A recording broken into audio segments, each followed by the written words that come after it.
As I stared at that spreadsheet, at the cold, hard, number $120,000 a question, echoed in the quiet of my apartment. Why? Why had I let this happen for so long? The answer? I realized. It was sitting right there in the psychology textbooks I used to read in college. In narcissistic family systems, there are always roles. My sister, Megan, was the golden child. She was the one who was perfect, talented, and worthy of investment. Everything she did was celebrated. And I was the scapegoat. I was the responsible one, the reliable one, the one who took the blame and carried the burdens. I was the family shock absorber. And Megan, the golden child. I could do no wrong. I, the scapegoat. I could do no right. But it was more than just roles. It was a psychological trap. For 30 years, I was stuck in what therapists call a trauma bond. Confusing obligation with love. I was caught in the good daughter trap. I thought that if I just gave enough, fixed enough, paid enough, eventually, they would have to see me. They would have to love me. I realize now I had confused being needed with being loved. My money was my only ticket to family gatherings. My ability to pay was my entire identity. I wasn't a daughter. I was a utility. And now, the utility had just been shut off. The sun came up. And the chaos began. It started exactly how I expected it to. My phone buzzed. A text from my sister. Megan. Not. Hey. Are you okay? Not. Did something happen? Just. What? The fuck, Cheryl? My phone's cut off. You're seriously overreacting. I stared at the words. Overreacting. After 30 years of being their personal ATM? I was the one overreacting by finally closing the account. I didn't reply. An hour later, my phone rang. Mom. Brenda. I let it go to voicemail. The notification popped up immediately. Her voice wasn't sad. It wasn't apologetic. It was furious. Cheryl. You have created an absolute mess. I cannot believe your selfishness. You need to call me immediately and fix this. Fix this. The entitlement was so profound. It was almost impressive. They had just exiled me. And now they were demanding I continue to pay for their lifestyle. From outside the family walls, the shock wasn't that they'd done it. The shock was that they were genuinely surprised I'd stopped paying. They didn't even see the connection between their actions and my consequences. But the final straw, the thing that turned my cold clarity into steel, came around noon. My cousin sent me a screenshot. Mom had posted on Facebook. A picture of her and Megan. Smiling. Arms around each other. The caption, "It's so sad when some children forget who raised them and all the sacrifices a mother makes." The comment section was already filling up with sympathy. You're such a good mom. Brenda, sending you love. They'll realize what they lost one day. They weren't just cutting me out. They were painting me as the villain to the entire world. They were actively rewriting history to make me the abuser. That post wasn't a cry for help. It was a declaration of war. And it was the last piece of evidence I needed. This wasn't a family squabble anymore. This wasn't about hurt feelings. This was a pattern of systematic financial exploitation. And now, public defamation. I didn't call her back. I didn't engage with Megan's texts. I called my old college roommate, Julia. She's a family law attorney now. And she's notoriously tough. Julia, I said, I have a situation. And I have a spreadsheet. I went to her office. I laid it all out. The monthly $2,500 allowance for Mom. The G-Wagon insurance. The emergency roof repair that magically became a new outdoor pergola. The Dubai and Bali trips for Megan's influencer brand. The final tally, $120,000. Julia didn't flinch. She just looked at the screenshot of the text from 1151 p.m. Cheryl. Mẹ và Megan đã đồng ý. Con không còn là một phần của gia đình này nữa. She looked up from the phone. Then at my spreadsheet. Well? She said.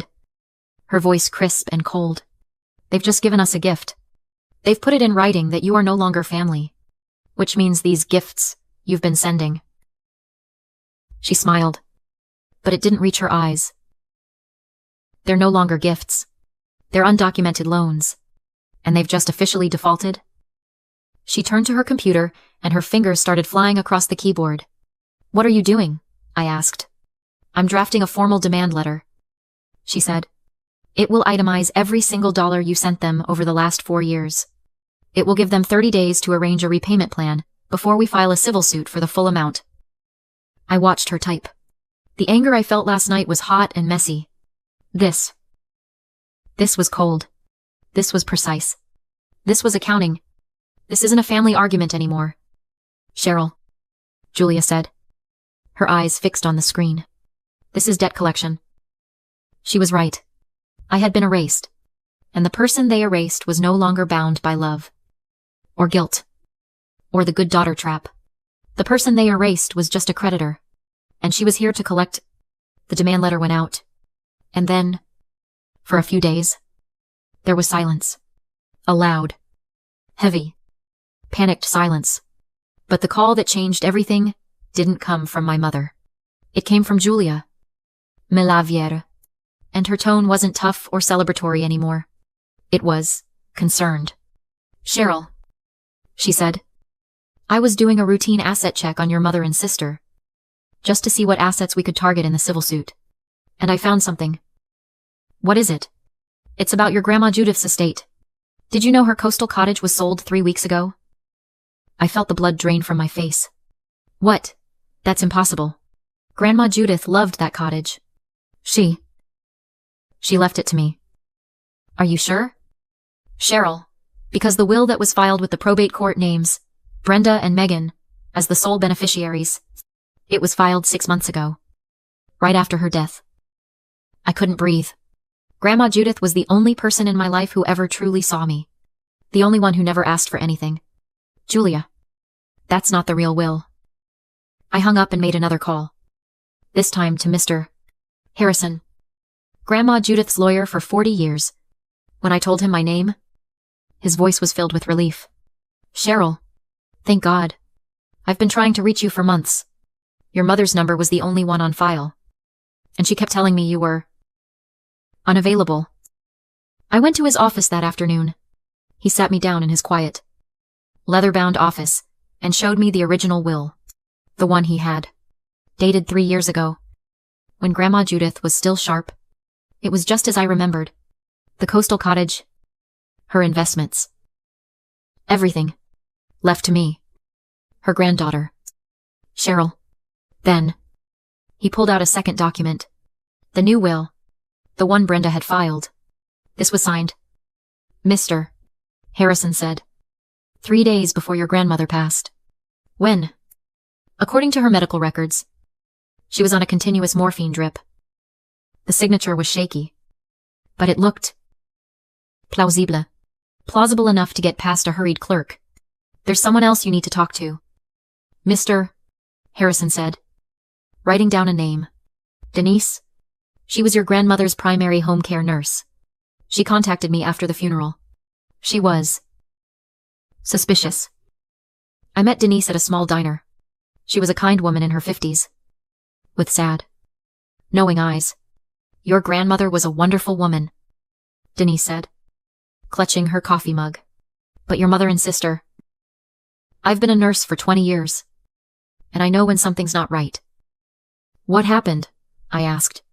Your mother always insisted on visiting when Mrs. Judith was at her most sedated. She'd always be asking about paperwork. I got worried. So, Denise took a deep breath. So I installed a nanny cam on the bookshelf. I had a feeling. She pulled out her phone. I saved the footage from the day that fake will was signed. I wanted to show the police, but I was scared. I didn't know who to trust. She turned the phone around and pressed play. My stomach turned to ice. The video was grainy. Dime stampet. There was my grandmother, Judith, lying motionless in her bed, clearly heavily sedated or unconscious. And there was my mother, Brenda, standing over here. My sister, Megan, and Ryan, Megan's influencer boyfriend. Brenda held a document. A will. She placed it on a clipboard. And then, I watched, horrified, as Ryan took my grandmother's limp, lifeless hand. He put a pen in it, while my mother held the paper steady. Ryan moved my grandmother's hand like a puppet. Slowly, agonizingly, forging her signature onto the line. My sister, Megan, stood by the door, watching, guarding. I wasn't just dealing with greedy, ungrateful relatives. I wasn't just a creditor collecting a debt. I was the daughter of a criminal, and I had just found my evidence. The meeting to officially read the will was set for the following Tuesday at Mr. Frosting 1, Harrison's office. My mother, Brenda, and my sister, Megan, arrived like they were attending a coronation. They were dressed in expensive, somber-looking clothes, but they couldn't hide their smugness. They looked at me with a kind of rehearsed pity, as if I were a distant, unfortunate relative they were about to do a small kindness for. Mr. Harrison, playing his part perfectly, read the fake will, the one that left everything to my devoted daughter, Brenda, and my loving granddaughter, Megan. As he read, my mother actually reached across the polished mahogany table and patted my hand.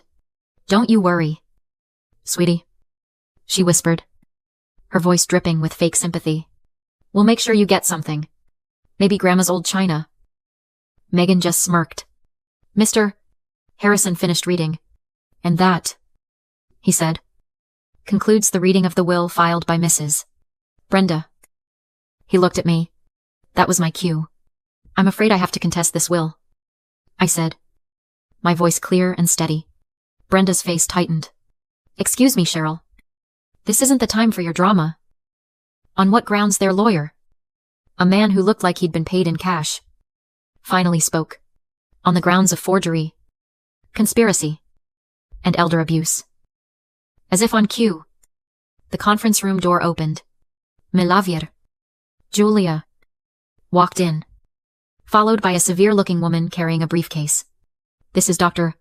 Alistair," Julia said, "a forensic handwriting expert."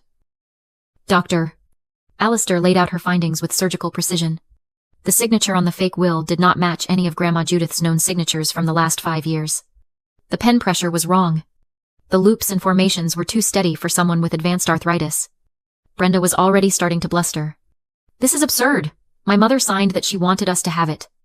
"Are you sure?" I asked, standing up. "Are you sure she was able to sign it?" I walked to the large conference room TV and connected Denise's phone. "What is this?" Megan snapped, her influencer voice suddenly shrill. "You can't do this." "It's called a nanny cam," I said, and I hit play. The room went silent. The grainy video filled the screen. There was Grandma, unconscious. There was Ryan, Megan's boyfriend, holding her hand like a puppet. There was Brenda, holding the paper steady. There was Megan, guarding the door. The color drained from their faces. Brenda let out a sound, a choked half scream. Megan immediately, instinctively, turned on Ryan. You made us do this. This was your idea." Their lawyer was already packing his briefcase. "My clients have nothing further to say." "They certainly don't," said a new voice. The door opened again. This time, it was a detective from the Elder Fraud Division. I'd spent the last 2 days with him. "Brenda, Megan, and Ryan," the detective said, his voice bored, as if he'd seen this 100 times. "You are all under arrest for elder abuse, forgery, and conspiracy to commit fraud." The room exploded. Brenda lunged at me, screaming, "You did this, you ungrateful bitch. You did this to your own mother." The detective simply put a hand on her shoulder and guided her, still shrieking, toward the door. But it wasn't over. They were out on bail 2 days later. And in the most predictable move of all time, they doubled down. They were still the victims. I was the vindictive, jealous daughter who was trying to steal their inheritance. To prove it, they organized a memorial service for Grandma Judith, inviting the entire extended family to the coastal cottage, the very property that was now frozen as a crime scene. They were going to publicly shame me. I arrived. Brenda saw me walking up the lawn, and her face contorted with rage. "Get her out of here!" she screamed at my uncles. "She is not welcome. She is the one who did this to us." "She's the one who did what?" "Brenda, A woman walked up the path behind me. It was my aunt, Sandra. My mother's estranged sister, whom I'd called the day before. Brenda froze. Sandra, what? What are you doing here? I heard you were pulling your old tricks. Sandra said, her voice carrying across the silent lawn. You did this to our father. Too. Didn't you? Brenda forged his signature on the deed to his house. My mother was speechless. And now you're doing it to your own daughter. As Brenda sputtered, trying to form a lie, I stepped forward. She didn't just do it to me, Aunt Sandra. She did it to Grandma. I pulled out my phone and hit play on the last piece of evidence. It wasn't a video. It was a voicemail. A shaky, terrified voicemail that Grandma Judith had left me a week before she died. A message I'd saved but never understood until now. Her frail voice filled the air. Cheryl. Baby. Don't trust your mother. Please. She keeps bringing papers. So many papers. I'm scared. Baby. I don't know what I'm signing. The gathered family stood in stunned silence. The truth was just hanging there. Undeniable. In my grandmother's own terrified voice. Brenda's mask didn't just crack. It shattered. And right on cue, 2 police cars pulled up the driveway. I'd informed them that the subjects of a felony investigation were actively trespassing on a frozen asset. As the officers walked toward my mother and sister, and their faces white with the realization that there were no more lies to tell, I just stood back. They were arrested again. This time, for violating their bail. This time, in front of everyone. After that day at the cottage, the rest was just procedure. The legal fallout was fast and brutal. With the nanny cam footage, Grandma Judith's voicemail, and Aunt Sandra's testimony of a previous pattern of fraud, my mother didn't have a defense. She was a serial scammer. Brenda and Megan were both convicted. My mother got a significant sentence for fraud and elder abuse. Megan got less. But still, jail time. Ryan, in a last-ditch effort to save himself, testified against them both and got a reduced sentence. The coastal cottage was legally, finally, returned to me. I spent the first weekend there. Alone. I sat on the porch, looking out at the ocean that Grandma Judith had loved so much. I opened my laptop one last time and pulled up that old spreadsheet. The scapegoat's ledger. I stared at the final number. $120,000. I thought about the cost. The years of anxiety. The missed opportunities. The constant, grinding feeling of not being enough. Then, I took a deep breath of the salt air, and I hit delete. The file disappeared. The ledger was closed. That night, for the first time in 30 years, I slept all the way through until morning. 6 months have passed. I sold the coastal cottage. It held too many memories of her. But also too many of them. I took every penny from that sale. And every penny I'd recovered from my mother's assets, and I started something new. It's called the Judith Project. It's a legal defense fund. We provide pro bono lawyers for families like mine, who are fighting elder financial abuse. We help them find the evidence, navigate the courts, and get justice for the people they love. That text message I received at 1:15 p.m.